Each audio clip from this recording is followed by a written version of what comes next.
Hello guys, welcome to my channel. মই মানে আজি 5ৰ প্ৰশ্নোত্তৰগুলি কৰাম এই যে 5 অসমীয়া মিডিয়ামৰ চোৱা এইটো মই লিখি থৈ দিছোঁ মানে এইটো মানে মোৰ ৰকক অলপটাই মোৰ কেমেৰাটো এডজাষ্ট কৰি দিছোঁ এই যে এস্কুণ্টো এইটো ডক্টৰ ভূপেন হাজৰিকা আই বুলি কাক সম্বোধন কৰিছিল অসম দেশক সম্বোধন কৰিছিল তো মানে লিখা শৰ্ট কৰি লিখিছোঁ অসম দেশক সম্বোধন কৰিছিল লিখা নাই মই পাহৰি গৈছোঁ সৰি দে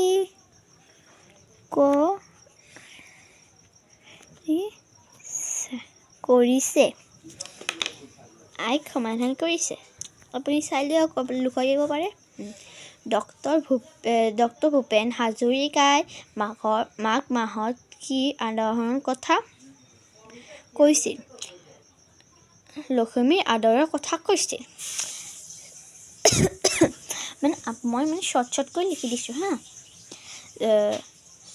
হৰ নিশা আই কিহেৰে সজায়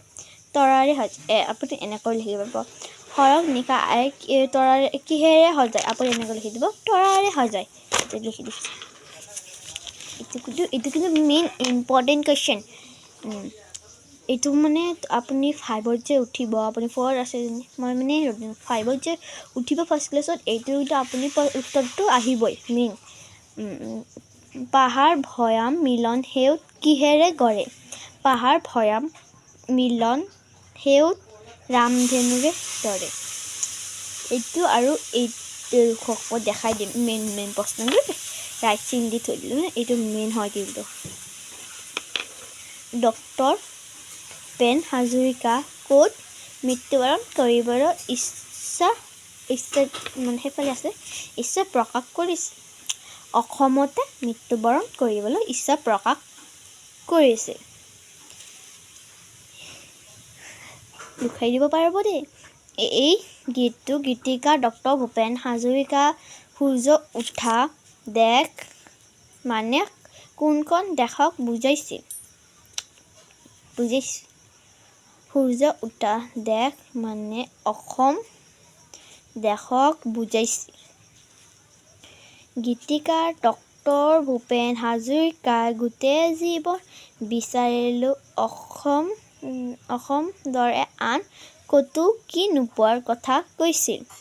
অসম দৰে আন ক'তো ইমান ৰসাল মাটি নোপোৱাৰ কথা কৈছিল এইটো মেইন দিয়ক এইটো কিন্তু আপুনি এইটো আহিবই মেইন হয় অলপ ধূলা দেখা যায় আছে কেমেৰাটো কৰি দিছোঁ এইটো মধুকৰে বুঢ়াই কৈছোঁ মই ৰামধেনু কি আৰু ৰামধেনুৰ দৰে পাহাৰ ভৈয়াম একে কৰা মানে কি ৰামধেনু হ'ল 7টা ৰং ৰামধেনুৰ দৰে পাহাৰ ভৈয়াম একে কৰা মানে মিলন সেইটো গঢ়ে এইটো লুকিতাৰে মানে কি ইয়াৰ বহল পাৰত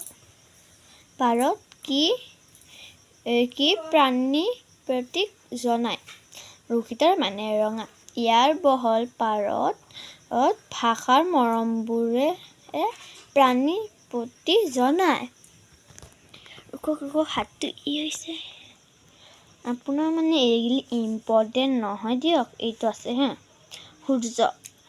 বেলি ৰবি ইমানগিলি নালাগে ফাৰ্ষ্টত ভাবছোঁ ইমানগিলি লাগে নেকি তেতিয়া গম পালোঁ মই এটা ষ্টুডেণ্টৰ পৰা এইটো অলপ মোৰ কেমেৰাটো ধূলা কিন্তু কেমেৰাটো অলপ হৈ আছে সেইটোত দে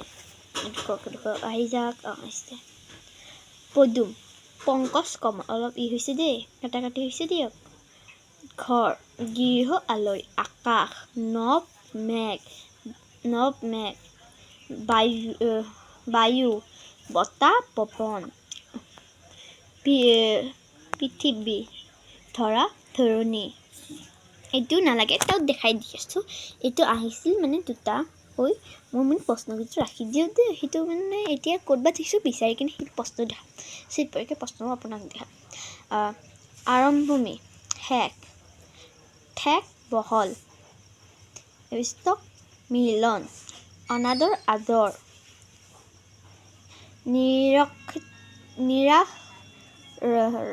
নিৰাশ নহাল দিৱস ৰাতি কুৰূপা ৰূপ পশ্চিম পূব এইটো আছে আপুনি চাই লওক অলেখ আকাশৰ অলেখ তৰা ওলায় আদৰ আমি সৰুক আদৰ কৰোঁ আমি সৰুক আদৰ পৰিৱেশ আমাৰ পৰিৱেশ অসমৰ পৰিৱেশ চিৰবিনন্দীয়া সমাৱেশ অসমৰ সমাৱেশ মধুৰ বিনন্দীয়া অসমৰ পৰিৱেশ চিৰবিনন্দীয়া এইটো কিন্তু আপোনাৰ মেইন প্ৰশ্ন ডক্টৰ ভূপেন হাজৰিকা কিমান চনত ক'ত জন্ম হৈছিল 1926 চনত 8 ছেপ্টেম্বৰত শদিয়াত জন্ম হৈছিল ডক্টৰ ভূপেন হাজৰিকা পিতৃ আৰু মাতৃৰ নাম কি পিতৃৰ নাম নীলকান্ত হাজৰিকা মাতৃৰ নাম শান্তিপ্ৰিয়া হাজৰিকা মানুহে বাবে গীতটো কোনে ৰচনা কৰিছিল ডক্টৰ ভূপেন হাজৰিকাই ৰচনা কৰিছিল ডক্টৰ ভূপেন হাজৰিকাই কি কথাছবিৰ বাবে ৰত্নবঁটা পুৰস্কাৰ লাভ কৰিছিল লটি-ঘটি কথাছবিৰ বাবে ডক্টৰ ভূপেন হাজৰিকা ভাৰত চৰকাৰৰ পৰা কি সন্মান লাভ কৰিছিল পদ্মভূষণ সন্মান লাভ কৰিছিল ডক্টৰ ভূপেন হাজৰিকা অসমৰ চৰকাৰৰ পৰা কি লাভ কৰিছিল অসম ৰত্ন বঁটা লাভ কৰিছিল ডক্টৰ ভূপেন হাজৰিকা কিমান চনত ক'ত মৃত্যু হৈছিল 2011 চনৰ 5 নৱেম্বৰত মুম্বাইত মৃত্যু হৈছিল ডক্টৰ ভূপেন হাজৰিকা ভাৰত চৰকাৰৰ পৰা মৰণোত্তৰ কি এই সন্মান লাভ কৰিছিল পদ্মবিভূষণ লাভ কৰিছিল উল্টাই দি মই আজি এপাততে কৰাও সৰ্বনিম্নটো অলপ কৰাই কিনে থৈ দিম দিয়ক কালি আকৌ সৰ্বধনুৰ পৰা চুৰত কৰিম সৰ্বধনু কেনেকুৱা প্ৰাকৃতিক ৰজা আছিল সৰ্বধনু চিকাৰৰ প্ৰিয় ৰজা আছিল সৰ্বধনু ৰাজত প্ৰিয় খাদ্য কি ৰজাৰ প্ৰিয় খাদ্য কি আছিল সৰ্বধনু ৰজাৰ প্ৰিয় খাদ্য চৰাই মাংস আছিল সাতোটা মানুহৰ উপকাৰী প্ৰাণী বুলিলে কাক কোৱা হৈছিল চৰাইক কোৱা হৈছিল মধুকৰে বিয়া কৰোৱা ছোৱালীজনীৰ নাম কি মধুকৰে বিয়া কৰোৱা ছোৱালীজনীৰ নাম নাম মাধৱী অলপ ইয়াত কৰাইলোঁ বাকী ডাঙৰ প্ৰশ্ন পিছত কৰাম দিয়ক মধুকৰৰ ৰজাক ৰাইজক মংগলৰ বাবে কি কৰিবলৈ উপদেশ দিছিল চৰাইক নামাৰিবলৈ উপদেশ দিছিল এতিয়া মই আৰু নকৰাও দিয়ক কালি কৰাম মানে এইফালে বহুত হাল্লা হৈ আছে নহয় তাৰ দুটামান কৰাই দিওঁ আৰু দুটা কৰি দিওঁ এইটো আচলতে চৰাই খেতিয়কৰ পৰম বন্ধু গতিকে প্ৰজাৰ মংগলৰ বাবে আপুনি চৰাই চিকাৰ কৰিবলৈ এৰি পেলোৱা মোৰ অলপ ভুল হৈছে দিয়ক মধুকৰ সৰ্বধনু ৰজাক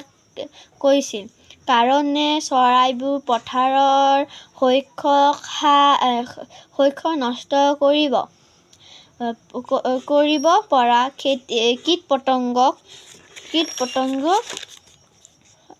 পতংগক ধৰি খাই খেতি বাতি ৰক্ষা কৰে আৰু এইটোৱে কৰে তাৰপিছত নকৰাও এই চৰাইজাক আপুনি লৈ যাওক, ইহঁতক আপুনি নিজৰ সন্তানৰ দৰে লালন পালন কৰিব। মধুকৰে সৰ্বজনক ৰাইজক কৈছিল। আগলৈ চৰাই নামাৰিবলৈ উপদেশ দিছিল, উক্ত কথাষাৰ কৈছিল। মই এতিয়া ৰাখলোঁ কালিৰ পৰা বাকী এইটোৰ পিছত কৰাম।